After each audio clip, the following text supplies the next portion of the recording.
এই হচ্ছে আমাদের প্রাণপ্রিয় কাঁঠাল। কাঁঠাল তো আমার খুবই পছন্দ। তো কাঁঠাল পাকার পর আমি কাঁঠালটা ধুয়ে পরিষ্কার করে তারপরে ভেঙে খাই।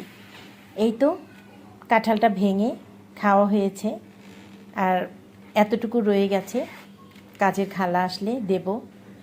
আমি আরও একটু খাবো। আমি কাঁঠাল খুবই পছন্দ করি। তো এরকম ভাঙা কাঁঠাল এখন প্রত্যেকটা ঘরে ঘরেই পাওয়া যাবে।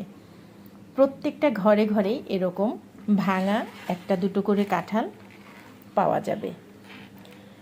কাঁঠালটা খুবই সহজলভ্য হওয়াতে কাঁঠালটা অনেকেই খেতে চায় না, হয়তো মনে করে খুব সস্তা একটা ফল।